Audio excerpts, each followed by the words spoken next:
genres. Don't discount free online advice like YouTube and Angela's teachings. Just like movie Hitch, it will allow you to move in the 90% and get dialed in. I mean, you can't discount all of the free coaching and information online available to you on YouTube or any social media platform for that matter. You can find coaches all over social media. And I think social media is a good start to find a good coach. Because once you are, and people ask me how you, as far as should you have a personal or business profile and all the things. So once you decide that you want to be a voice actor or audiobook narrator, you have to start at that point. If you're going to move forward with it, at that point, it is a business, and you have to think of it as such. You have to think of it as this is my business, right? And you have to treat it as such. So, therefore, you want to start creating social media profiles that are a business account, right? Business account for social media. You could still keep your personal stuff, but you have to start thinking of it as a business and treat it as such. So social media business profiles. And then you start to create and mold your algorithm, right? Start searching for voice actors, audiobook narrators, authors, casting directors, e-learning developers, video production companies. You want to start filling your algorithm with these people and start making connections. Start watching their content, right? Engaging with the content that you're seeing, so that will help to feed the algorithm.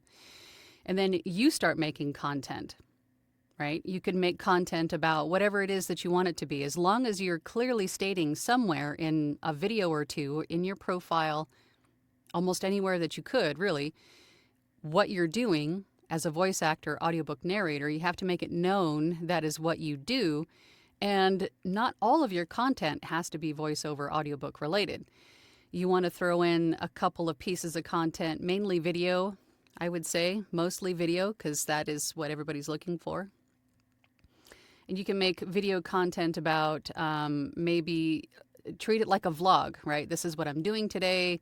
This is how many auditions I'm going to do, so on and so forth. Or if you're starting to record a book, you get the author's permission, which I don't think they're going to mind you hyping up the book before it's produced, and film yourself recording snippets of this audiobook for a behind-the-scenes look on how audiobooks are made. Same with voice acting, and then make other content about you going to the grocery store and commenting on something, or talking about the weather, or whatever it is. Walk through the park. But you're making content that does include some about you being a voice actor, audiobook narrator. You have to make it known that's what you do, and they can hear you, and then they can also see what kind of person that you are. And then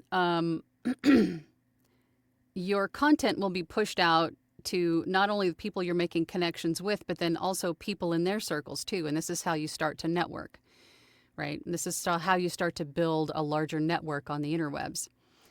And then at some point, you're going to have the right people that are looking for you, find you, reach out to you, and offer you book deals, a place on the roster, all of that stuff. Or if you decide to start reaching out to companies yourself, they can Google search you and then find all of your social media business profiles and your website. I cannot say how important a website is.